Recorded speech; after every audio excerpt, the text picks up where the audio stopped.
sanctuaire ce matin en réponse à ton commandement. C'est toi qui nous as demandé d'honorer le jour du Seigneur. Nous sommes venus ici pour honorer ton jour, Seigneur. Et tu as dit, tu honores ceux qui t'honorent. Alors que nous sommes venus ici, Seigneur, chacun dans son état, reçois-nous tels que nous sommes venus. Traite-nous, ô Dieu, selon que nous sommes venus, mais renvoie-nous libres. Ô Père, accorde-nous cette grâce ce matin. Accorde-nous la grâce de te rencontrer. Accorde-nous la grâce, Seigneur, de te voir. Accorde-nous la grâce, ô Dieu, de recevoir la parole qui vient de toi, afin qu'elle nous transforme, afin qu'elle nous change, afin qu'elle purifie nos cœurs et qu'elle sanctifie nos vies. Père, nous voulons guérir de nos maladies au nom de Jésus-Christ. Père, nous voulons être transformés au nom de Jésus-Christ. Nous voulons qu'au sortir de cette salle, Seigneur, nous puissions témoigner que nous t'avons rencontré. Accorde-nous cette grâce ce matin. Que les péchés soient pardonnés au nom de Jésus-Christ. Que les âmes captives soient délivrées au nom de Jésus-Christ. Et que la gloire te revienne en toutes choses. Merci Seigneur. Sois avec nous. Au nom puissant du Seigneur Jésus-Christ, nous prions ainsi. Amen. Shalom à l'Église. Asseyons-nous. Que le Seigneur nous bénisse. Frère, vous savez, pour moi, c'est toujours étrange de me tenir ici. Hein. Ça ne va jamais changer. C'est un travail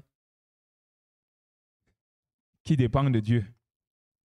S'il y avait moyen de ne pas être là, je vous dis, je ne viendrai pas. D'ailleurs, je n'avais pas demandé à venir ici.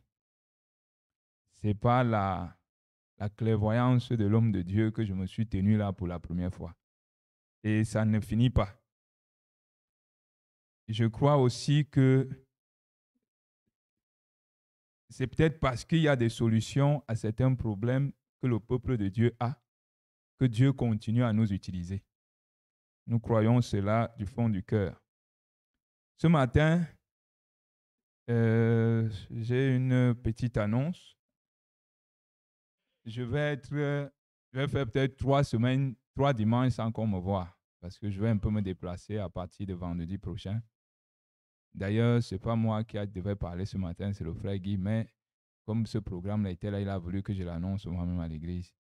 Donc, je ferai 3 dimanches, vous ne me verrez pas, je vais me déplacer. Je vais à Dubaï et en Chine. Donc, priez pour moi. Ce n'est pas évident d'être à l'extérieur. C'est quelque chose de très compliqué. J'appréhende. Donc, que le Seigneur nous bénisse. Je voudrais chanter un peu avec vous. J'ai vu que vous avez beaucoup chanté ce matin. Et j'ai un chant que j'aime, les vieux chants. Vraiment les vieux chants. Oh Eli, Eli, Eli, lama sabachthani. Ton sang coula sur la croix pour me donner la vie éternelle.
c'est parce qu'il est mort à la croix que nous pouvons nous tenir ici ce matin. Il est notre Rédempteur. Ce matin, nous allons lire 3 textes, tous dans l'Ancien Testament. Nous lirons dans Genèse 2, du verset 26 au verset 27.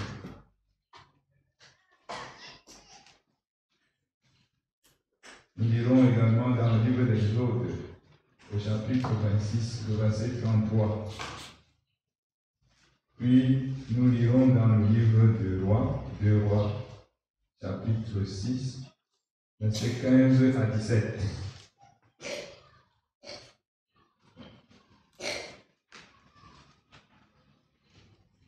Nous commençons par Genèse.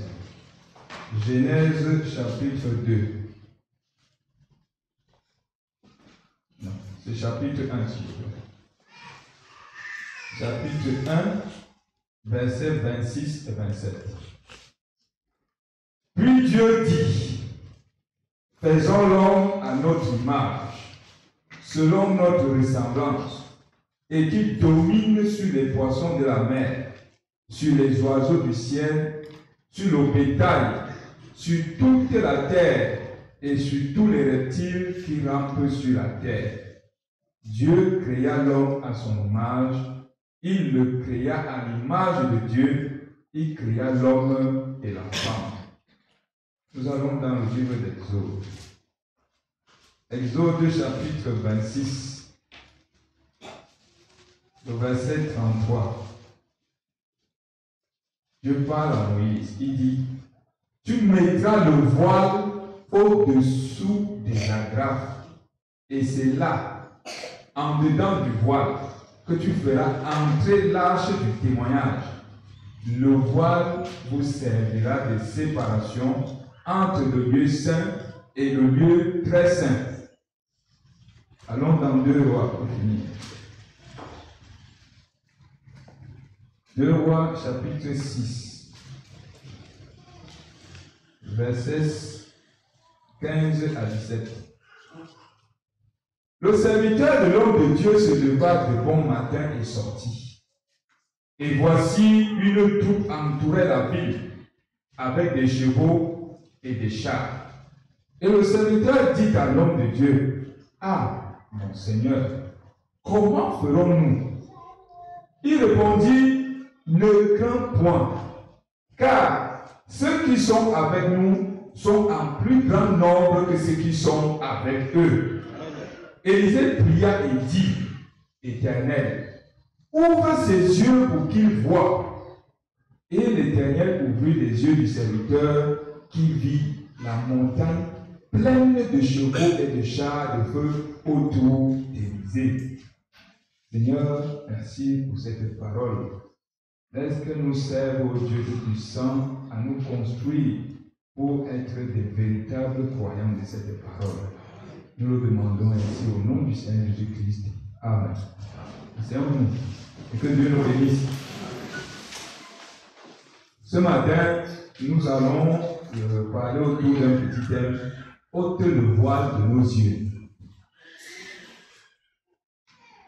Frère, quand Dieu a créé l'homme, il a créé l'homme à son image et à sa ressemblance. Il a dit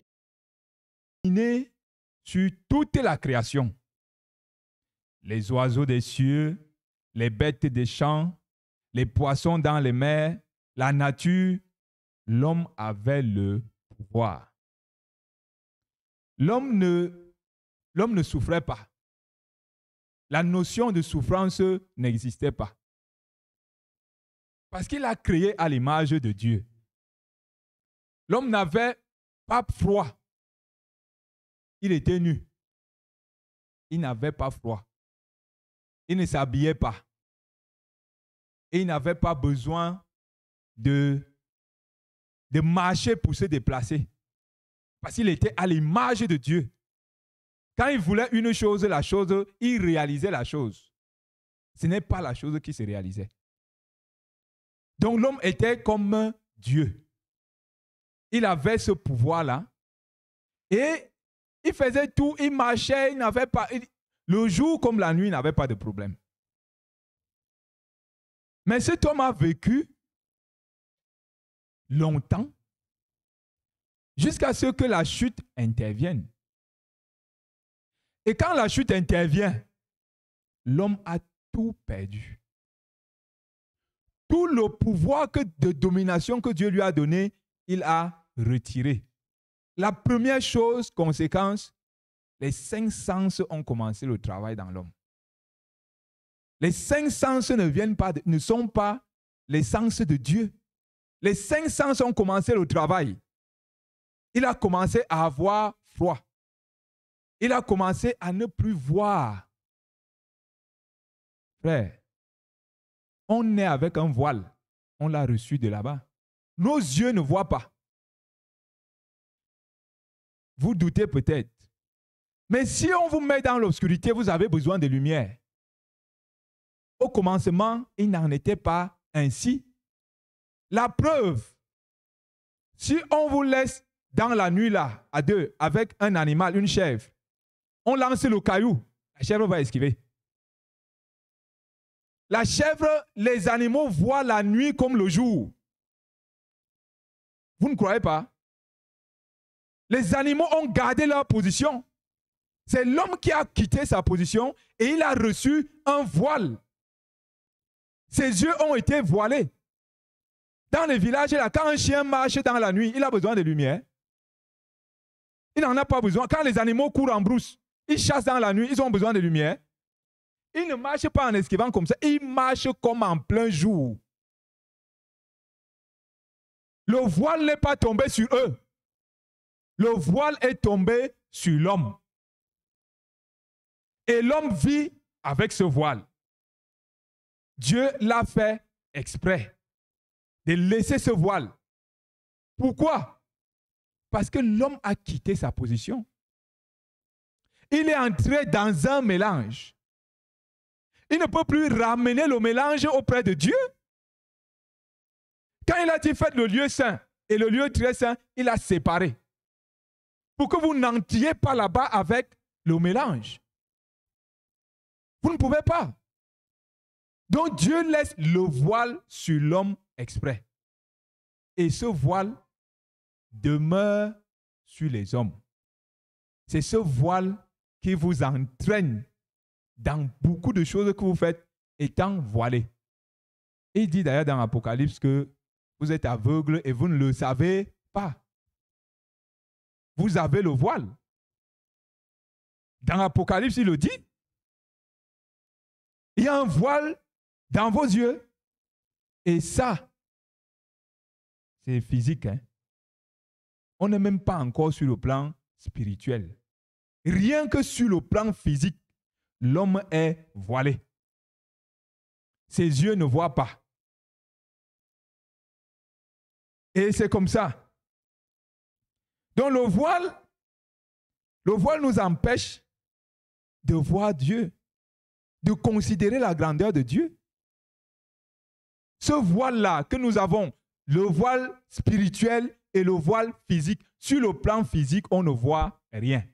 La nuit, vous ne pouvez pas vous déployer sans une torche, sans qu'on éclaire. Et Néo a fait ceci. Oh, le pétrole est fini dans la lampe. Les piles sont finies dans la torche. Au commencement, il n'en était pas ainsi. Que Dieu ôte le voile de nos yeux. Alors nous pourrons voir. Nous pourrons voir s'il ôte le voile. C'est comme ça. Vous voyez le serviteur d'Élisée? Il était voilé. La montagne était pleine de combattants pour Dieu et pour Élisée. Mais lui, il était voilé, il ne savait pas. Le voile est là. Dieu fait des choses, le voile vous empêche de voir. Dieu parle, le voile vous empêche de croire. Le voile est là. Il a dit, oh Élisée, on est mort. Moi, ce que je vois là, toi et moi, contre les gens là. Et c'est leur roi qui les a envoyés parce que tu l'as énervé. Parce que le roi, en fait, il voulait combattre le roi d'Israël. Et chaque fois qu'il faisait un plan pour venir combattre, Dieu révélait le plan à Élisée et Élisée partait dire au roi. Ça déjouait donc l'adversaire du roi d'Israël. Il dit, mais comment? Donc le secret, comme je ne peux pas combattre ce type sur le plan spirituel, je vais l'attaquer physiquement. J'envoie tous les chars, les chasseurs bombardiers, les bombes atomiques sur lui. Je verrai comment il va résister. Mais, sauf qu'il a oublié une chose. C'est que chaque fois qu'il faisait le plan, Dieu révélait le plan à Élisée. Donc, à combien plus forte raison, même le plan qu'il a fait contre Élisée, Dieu le lui avait révélé. Et Dieu a dit à Élisée, dis donc, ça c'est un petit problème. Laisse ça. Continue mon travail, mon œuvre. Moi, s'il envoie 100, j'envoie 1 million. Rien que par le nombre, je vais le dépasser. Mais Élisée, lui, n'avait pas le voile. Donc, lui voyait. Élisée voyait. Donc, il n'avait pas peur. Ça ne lui disait rien du tout. Élisée était là. Il dit, venez. En aussi grand nombre, venez, envoyez tout le monde là, venez. Aujourd'hui même, vous aurez encore plus honte qu'hier. Mais son serviteur était voilé. Ce voile a fait que les gens d'en face, eux, ils sont alors pires pour le voile. Les ennemis d'Élisée là. Parce que s'ils avaient les yeux ouverts, ils allaient voir la montagne et ils n'allaient jamais s'attaquer à Élisée. Donc quand quelqu'un s'attaque à un fils de Dieu là, c'est parce que ses yeux sont voilés. Si Dieu ôte le voile d'un de vos ennemis, je vous jure, il ne viendra même pas. Il va seulement dire que le type là, c'est un dangereux. La femme que vous voyez là, c'est une sorcière. Je vous dis, elle marche comme ça, il y a le feu sur elle. C'est ce qu'il va dire. Mais à cause du voile, il peut s'attaquer à vous, il peut venir vers vous, jusqu'à ce que lui-même se rende compte que vous êtes intouchable.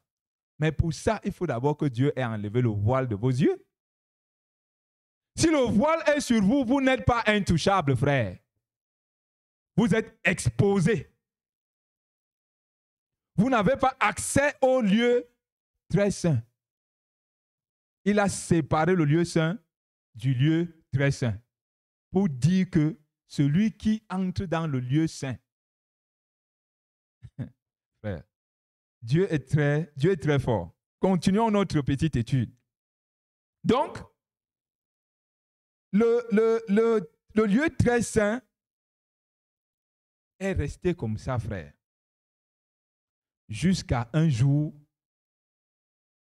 où le Christ est arrivé sur la terre. Il dit, je suis fils de Dieu. On lui dit, tu es Belzébuth. À cause de quoi? Du voile. Il dit, je suis votre rédempteur. Il dit, mais ce n'est pas possible. Non seulement tu es fils de Dieu, tu dis aussi que tu es notre rédempteur. Comment toi tu peux nous racheter? Comment? Fils du charpentier illégitime, enfant adultérin, tu peux nous sauver? Comment feras-tu? Mais Christ est venu et le jour où l'œuvre a été accomplie, le voile du temple s'est déchiré depuis le haut pour qu'on n'attribue pas ça à un homme. Si on avait dit on a déchiré depuis le bas, on aurait dit c'est eux qui sont allés déchirer le voile. Mais le voile s'est déchiré depuis le haut. Le voile que Moïse avait placé, et Dieu a dit comment placer ce voile-là. Le voile s'est déchiré depuis le haut jusqu'en bas. Vous savez que Dieu traitait avec Israël de manière physique. Dieu n'avait pas besoin. Avec Israël, ce n'était pas très spirituel. Et quand il y avait un problème, il disait, rassemble le peuple. On parle au peuple. Il dit, allez, purifiez-vous. Parce qu'il y aura ceci, il y aura cela. Israël se purifiait quand Dieu les envoyait se purifier. Donc Dieu traitait avec eux de manière physique. C'est pour ça qu'il a déchiré le voile. Pour qu'ils voient. Qu'ils voient que le lieu très saint était déjà accessible à tous. Le lieu très saint était accessible. puisque le voile qui séparait a été déchiré, Dieu a libéré le lieu très saint. Il dit, vous pouvez maintenant accéder au lieu très saint. Ça ne leur a rien dit. Ils n'ont pas cru à ça. Comment peuvent-ils croire puisqu'ils ont le voile? Leurs yeux sont voilés. La Bible dit, aveugles conduisant les aveugles. Les souverains sacrificateurs étaient des aveugles. Et ils conduisaient les autres aveugles. Jésus était devant eux. Il a dit, je suis le Christ. Ils ont dit, non, on ne veut pas de toi. Jésus est mort. Le voile a été déchiré. Ils disent qu'ils ne croient pas. S'il était Dieu, il n'allait pas mourir. Vous voyez? On tourne. Quand Dieu dit une chose, on dévie. Il dit une autre chose, on change de direction. Dieu dit une chose, on dit ceci. À cause de quoi? On est voilé. On est voilé. Le voile nous entraîne dans l'incrédulité. Une incrédulité qui ne dit pas son nom, frère. C'est quand même terrible. Les Écritures sont pourtant très claires, frère. Quand Dieu parle à un peuple, Dieu veut que le peuple croie en sa parole. Dieu veut que le peuple mette sa parole en pratique. Mais le peuple ne veut pas mettre la parole en pratique. Pourquoi? Parce qu'il est voilé. Il faut arriver à enlever, à ôter le voile des yeux du peuple pour que le peuple puisse croire à cette parole-là. Pour qu'il puisse la mettre en pratique. Dieu est comme ça. Il a été comme ça avec Israël. Israël qui est le premier-né. Parce que ce n'est pas Israël que nous connaissons Dieu. Dieu est le Dieu d'Israël dès le commencement. Dieu n'est pas le Dieu des païens. Il dit, je suis le Dieu d'Abraham, d'Isaac et de Jacob. C'est comme ça qu'il se présente. Il s'est présenté comme ça à eux. Donc c'est par Israël que nous avons connu ça. Et dans Deutéronome, frère, Deutéronome chapitre 13, versets 1 à 4. Deutéronome chapitre 13, versets 1 à 4. Dieu donne les commandements au peuple. Il dit au peuple comment vivre. Il dit au peuple quoi croire. Nous sommes pareils de nos jours. Exactement comme Israël. Ce que Dieu dit que nous croyons, nous ne le croyons pas. Il dit dans Deutéronome, si s'élève au milieu de toi un prophète ou un seigneur, un songeur, qui t'annonce un signe ou un prodige, et qu'il y ait accomplissement du signe ou du prodige dont il t'a parlé en disant, allons après d'autres dieux, des dieux que tu ne connais point, et servons-les, tu n'écouteras pas les paroles de ce prophète ou de ce songeur. Car c'est l'Éternel votre Dieu qui vous met à l'épreuve pour savoir si vous aimez l'Éternel votre Dieu de tout votre cœur. Frère, il dit ici que la chose va s'accomplir. Je ne sais pas si on comprend, frère. La parole de Dieu dit, si un prophète ou un songeur se lève, il dit une chose, et la chose s'accomplit. La différence, c'est quoi? C'est que la chose ne cadre pas avec la parole. La chose est en train de s'accomplir. Il a dit, la chose s'accomplit. Mais avec quoi va-t-on voir si c'est un vrai prophète? Avec la parole de Dieu. C'est la parole qui enlève le voile. Parce que vous allez rester, on va vous entraîner dans la fosse avec des accomplissements de prophéties qui ne tiennent pas de la parole. On a toujours l'impression qu'on va dire, ah, la prophétie ne va pas s'accomplir, donc c'est un faux prophète. Non, frère. Non. Non. La Bible dit que la prophétie va s'accomplir. C'est ce qui est écrit ici. La prophétie va s'accomplir, mais elle ne cadre pas avec la parole de Dieu. Si vous lisez plus bas, il dit, si vous partez avec celui-là, vous allez mourir. Vous allez mourir, frère. Si un songeur vous donne un songe, si un prophète vous donne une prophétie qui s'accomplit, ce n'est pas fini. L'accomplissement de la prophétie, ce n'est pas là-bas la fin, frère. L'accomplissement de la prophétie, c'est naturel. D'ailleurs, le bandit fait ça. Quand on était petit, on était là-bas à Loncac. Les bandits, ils venaient comme ça, ils voient quelqu'un, il dit que tu veux une télé comment? Il dit, il veut une télé de 66 cm. Il dit, il t'apporte ça demain. Parce qu'il sait où il ira voler. Et la nuit, vous faites comment? Il va casser la porte là, il prend la télé, il part livrer. Sa prophétie s'est accomplie. Parce que hier, il t'a dit que ce que tu veux là, il va te l'apporter. Je vais t'apporter ça. Tu ne sais pas où il ira prendre. C'est un prophète, un faux prophète. Il annonce une chose et la chose s'accomplit, mais il a volé. C'est exactement comme ça les faux prophètes. Ils viennent vous raconter une chose. Ils disent la chose est certaine, oui, elle s'accomplit. Et vous croyez parce que la chose s'est accomplie, frère, prenons garde. La grâce de Dieu que nous avons, c'est que nous sommes capables d'entrer dans les Écritures et ressortir la vérité et la donner au peuple. C'est ça, cette grâce. Donc, lorsque vous voyez ça, frère, ne suivez pas. Attendez. Attendez. Soyez patient. Attendez, entrez dans les Écritures, vérifiez si c'était prévu. Soyez comme les chrétiens de Béret, frère. Vérifiez tout par la parole de Dieu. Et vous vivrez heureux. Frère. Donc quand des gens sont voilés, ils vont croire à des prophéties qui sont des fausses prophéties, mais qui s'accomplissent. La véritable prophétie s'accomplit par la parole de Dieu. Vous savez, quand Jésus était sur terre, frère, Jésus parlait en parabole. Il parlait en parabole. Mais, frère, la parabole, c'était pour celui qui a les yeux voilés. Je vous le dis, la parabole n'était pas pour celui qui a les yeux dévoilés sans voile. Là où Dieu a ôté le voile, tu reçois la parole, tu ne reçois pas la parabole. La preuve en est que Jésus n'expliquait pas les paraboles en public. Il n'expliquait pas. Il parlait en parabole pour voir qui, comme on a dit tout à l'heure, qui aime Dieu, qui l'aime, qui l'a accepté. Il parlait en parabole.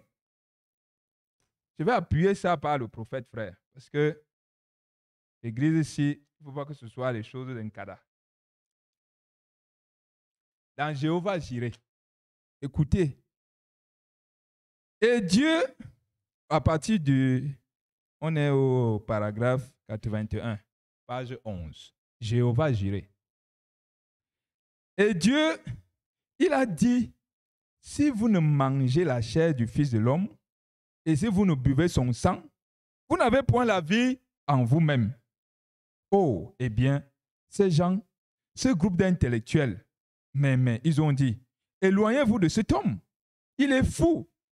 C'est un barbare. Voyons, c'est un vampire humain. Mangez le corps de cet homme.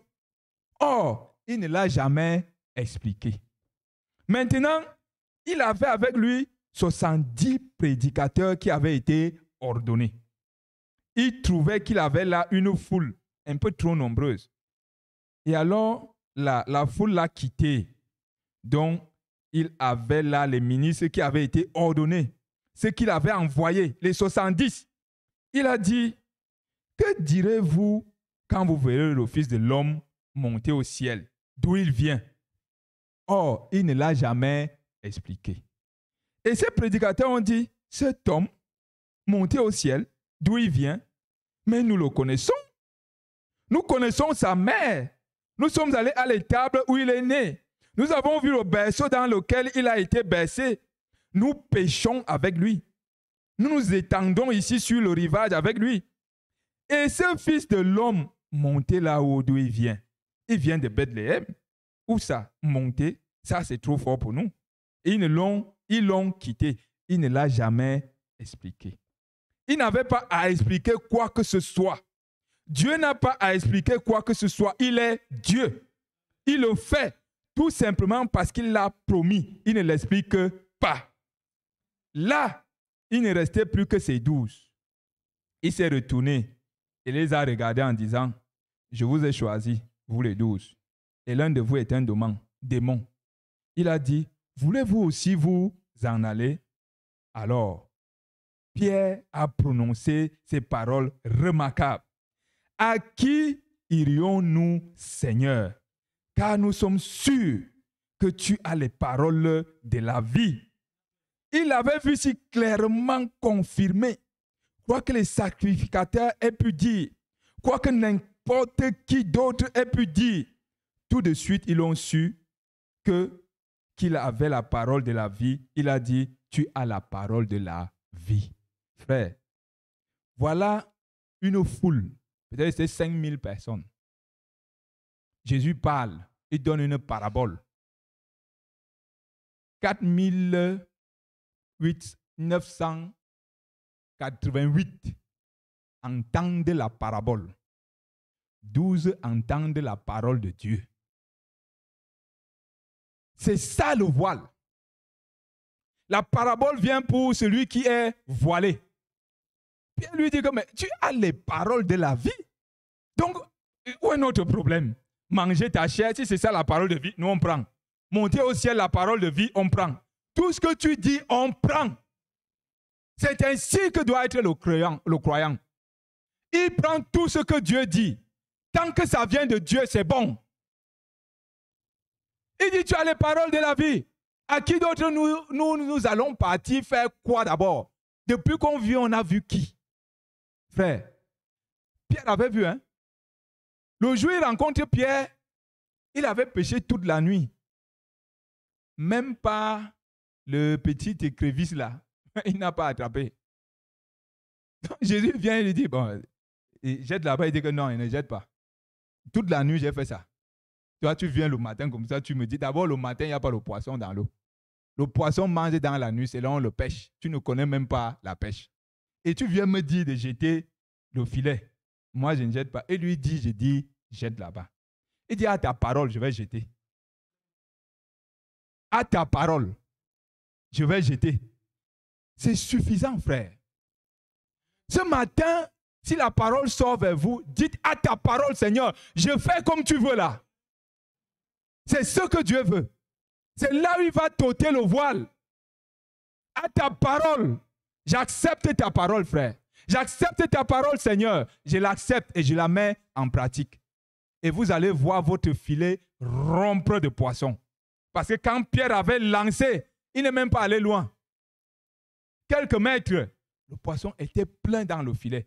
Donc ce Pierre-là, frère, tout ce que Jésus pouvait dire, il lui dit que tu as les paroles de la vie. C'est comme ça, frère. Ces paroles, Pierre ne les a pas eues parce qu'il était fort. C'était l'humilité, frère. C'était l'humilité. Parce que quand Dieu vient ôter le voile des yeux d'un homme, l'homme là rentre comme au jardin d'Éden. Il a la capacité de voir dans les ténèbres. Oui. La Bible ne dit-elle pas que le monde est dans les ténèbres? La Bible dit que le monde est dans les ténèbres. Si vous voyez la parole de Dieu dans ce monde, c'est parce que Dieu vous a ôté le voile. Vous rentrez comme au jardin d'Éden. Vous avez la capacité, malgré les ténèbres qui enveloppent le monde, de voir, frère. Vous avez la capacité de refuser qu'une femme apporte l'évangile. Parce que dans Timothée 2,12, il est dit, je ne permets pas à la femme d'enseigner. Mais là dehors, il y a des femmes qui sont prophétesses, elles font des miracles, frère. Et les gens les suivent. Parce qu'elles font des miracles. Ces gens sont voilés. Donc vous avez la grâce de Dieu que dans ces ténèbres, vous pouvez voir à cause de l'excellence de sa gloire. il nous a fait cette grâce de nous envoyer sa parole, nous envoyer son prophète et ses serviteurs qui parlent de sa part. Parce que Dieu ne descendra plus jamais pour parler sur cette terre.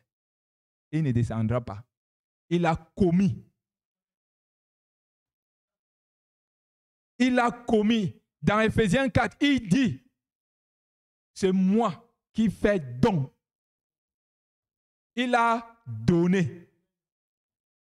Les uns comme apôtres, prophètes, pasteurs, évangélistes. Il a donné. Parce qu'il dit, je m'en vais au Père. Je ne boirai plus de cette coupe avec vous. Restez boire vos choses entre vous. Restez partager la parole entre vous. La seule chose, c'est que je ne vous laisserai pas orphelins. Je vous enverrai le consolateur pour qu'il vienne ouvrir vos yeux, qu'il enlève le voile de vos yeux. Alors vous allez voir. Vous serez connus. Oh frère, gloire à Dieu. Paul était voilé. Il ravageait les églises. Il tuait. Il interdisait qu'on parle de Christ. Bien voilé. Mais, frère, il a fait ça pendant combien d'années? Il était l'adepte de conducteurs aveugles qui l'ont conduit en tant qu'aveugle. Et lui, il a continué sa conduite des aveugles. Il a fait comme ça. Et puis, dans Acte 9, 17 à 18, Acte 9, 17 à 18,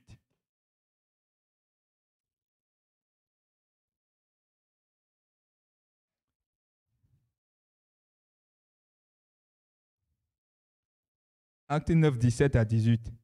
Ananias sortit, et lorsqu'il fut arrivé dans la maison, il imposa les mains à Saul en disant, « Saul, mon frère, le Seigneur Jésus, qui t'est apparu sur le chemin par lequel tu venais, m'a envoyé pour que tu recouvres la vue et que tu sois rempli du Saint-Esprit. » Au même instant, il tomba de ses yeux comme des écailles, et il recouvra la vue. Il se leva et fut baptisé. Dieu a ouvert ses yeux. Avec Israël, Dieu était de manière physique. Il a enlevé les écailles. Les écailles étaient visibles. Il a enlevé les écailles. Et Paul a commencé à voir d'une autre manière. Il est devenu un autre homme. Le voile était tombé. Quand le voile tombe, la vie change. On peut voir Dieu, on peut écouter Dieu, on peut entendre Dieu, on peut mettre la parole de Dieu en pratique. Parce que beaucoup entendent rien. Beaucoup voient rien. L'étape suivante, c'est mettre la parole de Dieu en pratique. Vous avez entendu, vous avez vu, maintenant vous pratiquez. La Bible dit, ces choses sont bonnes pourvu que vous les pratiquiez. C'est quand le voile est parti que vous pouvez pratiquer la parole de Dieu. Tant que le voile est sur vous, vous ne pouvez pas. Et vous devez tout faire, frère, pour enlever le voile de vos yeux. Ce voile est imposé par le diable. C'est le diable qui met le voile. C'est le diable. Regardez la ruse du diable, frère. Dehors, là, quand quelqu'un meurt, on écrit « J'ai combattu le bon combat, j'ai gardé la foi. La couronne de la gloire m'est réservée au ciel. » Mes frères, c'est une honte. Ces gens-là, regardez comment ils vivent. Vivent-ils comme au commencement? Ils parlent comme Paul, hein? Paul lui pouvait dire ça parce que le voile a été ôté. Le voile lui a été ôté. Il voyait tout. Et quand il disait que la couronne de la gloire m'a été réservée, ce n'était pas une pensée.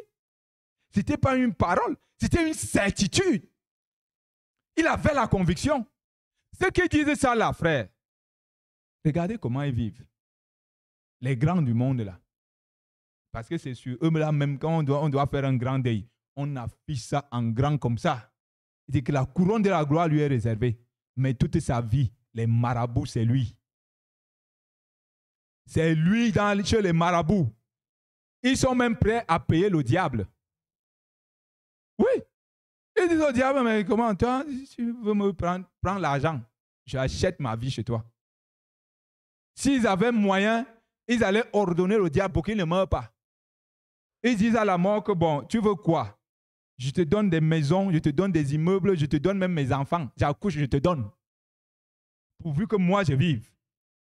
Et c'est ces gens-là qui partent dire à la fin que ils ont combattu le bon combat. Quand on combat le bon combat, on n'a pas peur de la mort. On n'a pas peur de la mort. On n'a pas peur d'un homme. Fût-il le président de la République, on le respecte. Mais on n'a pas peur de lui. Mais ces gens-là, ils disent qu'ils vont combattre le bon combat. Mais, frère, vous savez qu'il y avait un frère du message qui est parti au Nigeria pour chercher la popularité. C'est une histoire authentique. Hein? Il est parti au Nigeria pour chercher la popularité. Parce qu'il voyait comme on est ici. Il dit, mais comment? Je veux que l'église soit pleine. Je veux que ce soit les directeurs généraux qui viennent dans mon église et tout. Donc, il part au Nigeria pour demander la popularité. Il a calé son petit 2 millions dans la poche. Il va aller acheter la popularité. Quand il arrive, on l'amène là où ça se passe. Assieds-toi, attends ton tour. Il attend. Quand il entre dans la salle, là, il dit, je suis venu, voilà, l'argent. Il dit, non, frère, qui t'a dit que l'argent, tu viens chercher l'argent et tu apportes l'argent. Si tu avais l'argent, tu ne viendrais pas ici. Ici, là, tu te soumets. Tu baisses la culotte, première chose. Et tu adores l'homme qui entoure la maison, là. C'est lui qui te donne la popularité. C'est lui. Quand tu vas faire comme ça, là, c'est son image qu'on voit qui fait tomber les gens. Donc, ton argent là, on n'a pas besoin ici. Vraiment, fais vite. Le frère dit que mais moi, je ne savais pas que c'est... Tu es venu faire quoi? Il dit qu'il ne savait pas. Il croyait qu'on va payer. Il doit payer avec l'argent. Donc, on l'a chassé. Il est même chanceux, comme tu dis. On l'a chassé. On a dit, rentre. Tu viens donner l'argent pour avoir l'argent. Si tu avais l'argent, tu ne viendrais pas ici. C'est nous qui viendrons chez toi. Tu viens chez celui qui a l'argent, tu lui apportes l'argent, il va faire quoi de ça? Lui, il multiplie l'argent. Et toi, tu viens lui donner l'argent. Donc, les gens du monde, là, frère, leur vie, ils achètent tout. À cause de quoi? À cause de qui sont voilés. Ils pensent qu'ils peuvent acheter la mort. Ils peuvent retarder la mort. Ils achètent tout. Ils monnaient les postes. Ils monnaient même la vie. Le bonheur. On paye tout. Si vous avez dans les églises pentecôtistes là, ils ont les semaines de la récolte. Les semaines de la moisson. Les semaines. Et c'est là-bas que les gens courent. À cause du voile. C'est une honte, frère. Paul dit, la mort m'est un gain. Il n'avait pas peur de la mort. Lui vivait son message.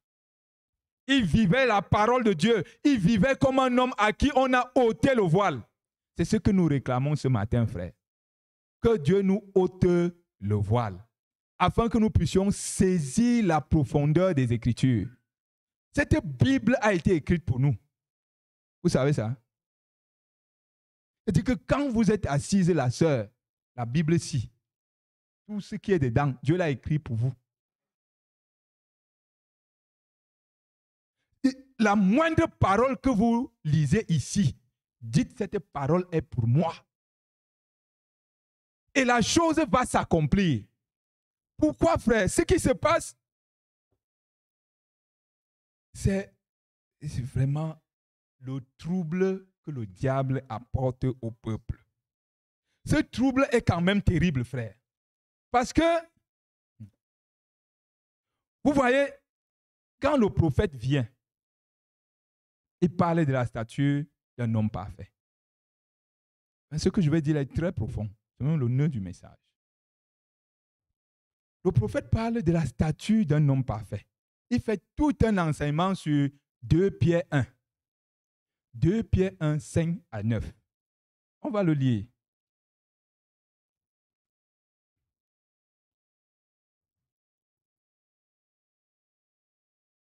Dans 2 Pierre 1, 5 à 9. Il dit, à cause de cela même, faites tous vos efforts pour joindre à votre foi la vertu. À la vertu, la science. À la science, la tempérance. À la tempérance, la patience. À la patience, la piété. À la piété, l'amour fraternel. À l'amour fraternel, la charité, qui, dans d'autres versions, est l'amour agapao, l'amour divin. Voilà ce qui est demandé aux croyants. Nulle part, il n'a été demandé aux croyants d'être puissants. Nulle part dans la Bible, j'ai cherché, je n'ai pas trouvé, où on demande à un croyant d'être puissant. Où on demande à un croyant d'accomplir les miracles, de produire les miracles. Ce n'est pas dans la Bible. Ne me parlez pas de Marc 16. Hein? Marc 16 dit, voici les signes qui accompagneront ceux qui auront cru. Frère, nulle part, il n'est dit qu'ils seront puissants. Nulle part, il n'est dit qu'ils auront la puissance des miracles. La Bible ne parle pas de ça. Mais le mélange de ce temps de la fin amène les gens à l'église à demander les miracles et la puissance. Ce n'est pas biblique. La Bible ne le dit pas. La Bible ne parle pas de ça. Écoutez, frère. La Bible, quand Jésus parle, il dit, si vous avez un peu de foi. Il n'a jamais dit si vous étiez puissant. Il dit si vous aviez un peu de foi. Alors, d'abord la foi et ensuite alors. Mais vous ne pouvez pas venir dire aux gens, vous voulez produire les miracles. Les miracles produits, c'est le diable. Le miracle accompagne. C'est-à-dire que quelqu'un a d'abord la foi, alors le miracle accompagne. Mais on est venu nous dire que nous devons produire les miracles. C'est le voile, frère, qui fait ça. Le prophète dit ici, quand il parle, c'est de ce passage qu'il a prêché, la stature d'un homme parfait. Nous sommes à l'église pour chercher la perfection, frère. La Bible nous demande d'être parfait. Comme notre Père Céleste est parfait. Mais nous venons chercher les miracles. Et à cause des miracles, les gens sortent de l'église. Ils abandonnent la commission, la recommandation de Dieu. Il dit à votre foi, ajoutez. Ça veut dire que si vous n'avez même pas la foi, ça ne sert à rien du tout.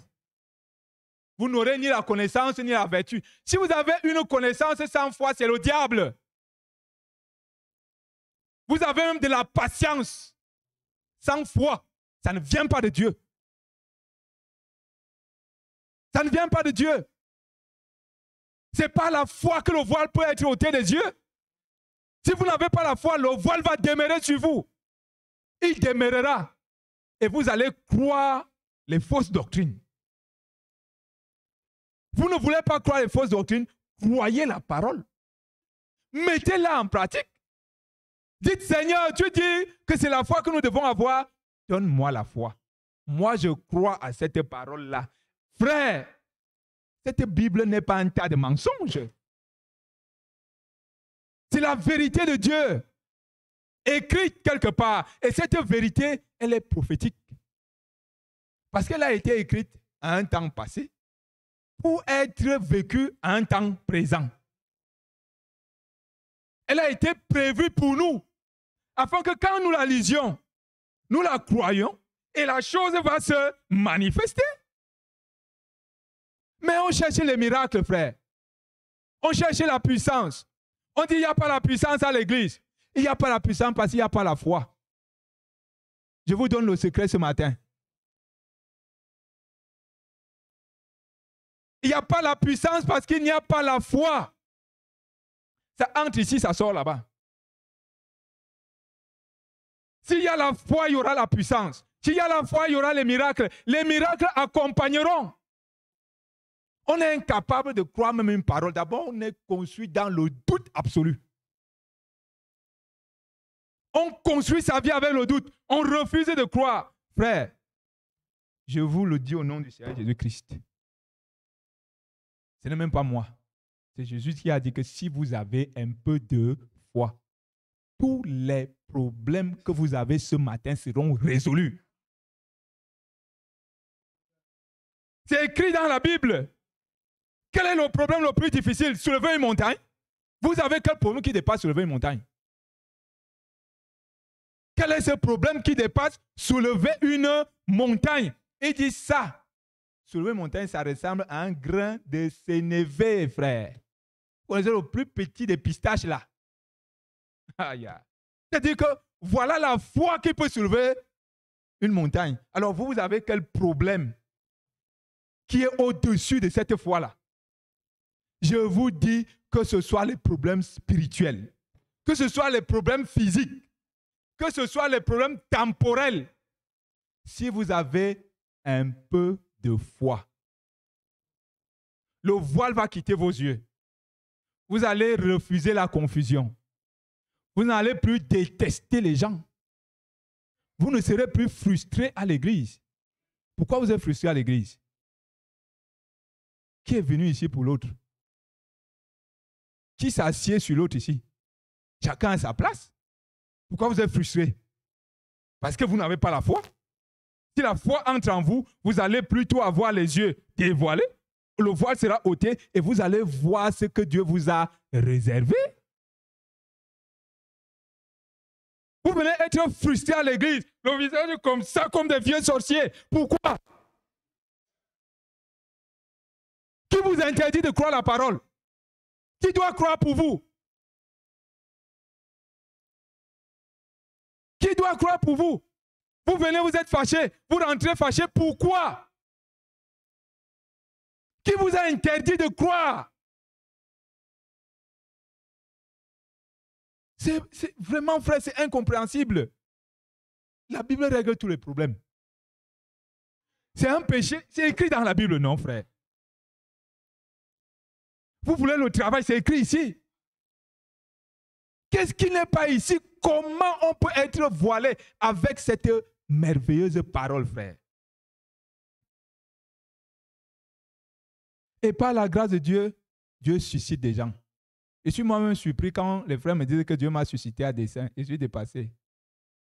Je me pose la question que moi, là, Dieu m'a suscité. C'est bizarre.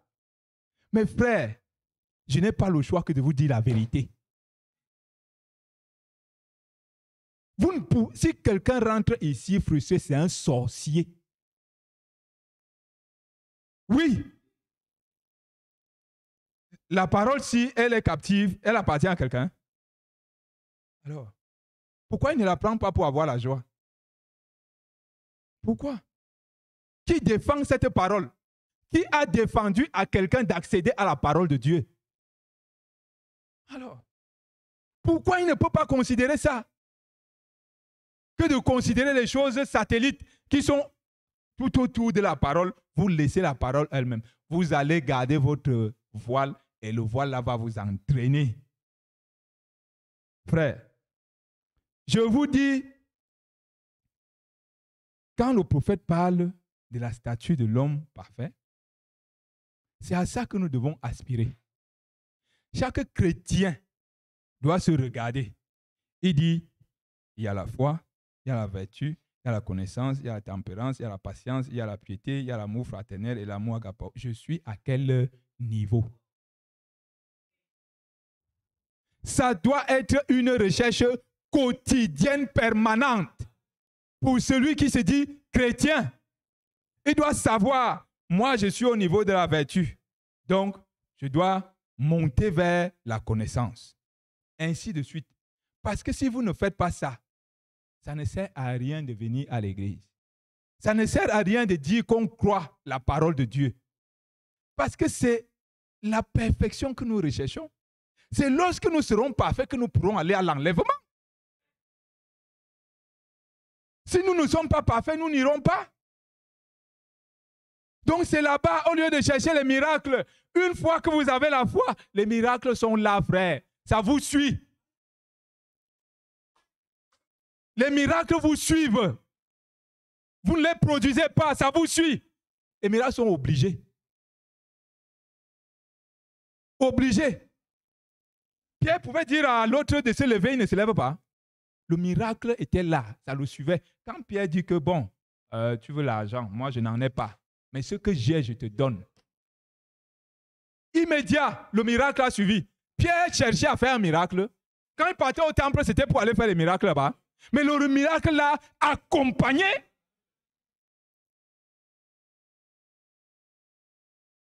Il n'a pas prévu, je vais faire le miracle. Je vais monter sur la chaise pour faire une démonstration. Voleur de sentiments des gens.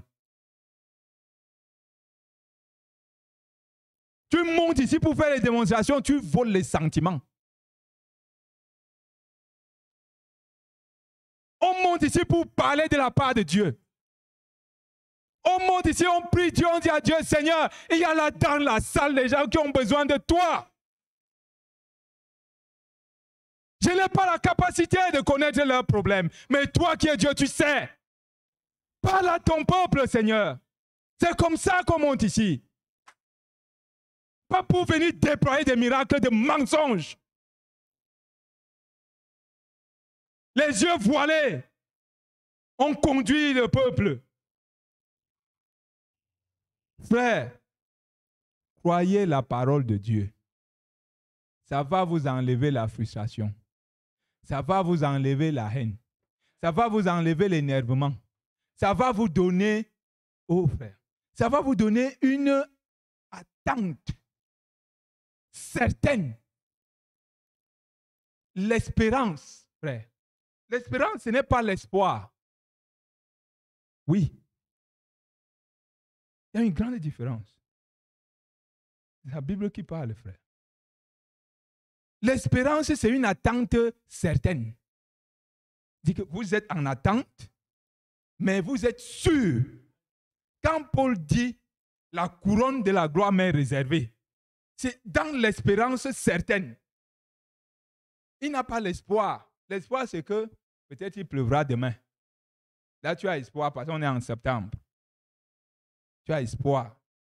Mais là où tu es là, tu as la certitude que Dieu t'a dit que si tu crois à ma parole, tu seras sauvé. Là, c'est une certitude. Tu as cette espérance-là. Donc, frère, enlevez le doute. Le combat devrait être contre le doute. La parole qui sort est une parole de pureté. Elle va vous purifier. Elle va vous sanctifier. Elle va vous délivrer. Elle va vous changer. Elle va vous donner tout ce dont vous avez besoin. Donc, nous ne pouvons pas, frère, continuer à évoluer avec le voile. Si nous voulons être dévoilés, ayons la foi. Alors Dieu ôtera le voile de nos yeux. Ce n'est pas la foi que les autres ont combattu. Ce n'est pas la foi qu'ils ont délivrée. Ce n'est pas la foi qu'ils ont changé de vie. Ce n'est pas la foi, ce n'est pas la foi, ce n'est pas la foi. Jamais pas la puissance. C'est la foi qui donne la puissance. Mais ce n'est pas une puissance qu'on recherche. Quand on a la foi, on est puissant. Quand on a la foi, on est puissant. On peut lire une parole de Dieu, on dit, OK Seigneur, ce qui est écrit ici, vraiment, moi, je ne peux pas laisser ça. Comme c'est écrit là qu'en effet, si après s'être retiré des souillures du monde par la connaissance du Seigneur, et Seigneur, je veux dire, s'ils s'engagent de nouveau et sont vaincus, leur dernière condition est pire que la première. Moi, je prends ça. Donc, je renverse ça. Je dis que j'ai donc été délivré de toutes les souillures du monde, je ne rentre plus par la foi. Dieu va vous mettre ce caractère en vous. C'est ce caractère qui va vous donner la résistance nécessaire pour ne plus rentrer. Mais si vous n'avez pas la foi, vous allez lire, ça ne vous servira à rien. Donc vraiment, que le Seigneur nous bénisse. Je crois que je vais arrêter là. Je suis en train de chauffer. Que le Seigneur vous bénisse. Bon. Nous allons arrêter là ce matin. Il est midi pratiquement. Retenez, frères, que nous devons avoir la foi pour que le voile soit ôté de nos yeux. Et une fois que Dieu a enlevé le voile de nos yeux, nous pouvons voir, même étant dans les ténèbres. Les ténèbres n'existent plus. Le froid n'existe pas. La température, on ne la connaît pas. Parce que nous sommes en contact avec Dieu. Nous dépendons de Dieu. C'est Dieu qui règle tout pour nous. Les problèmes de la vie, il les réglera pour nous. Que le Seigneur nous bénisse. C'est le temps du soir, la lumière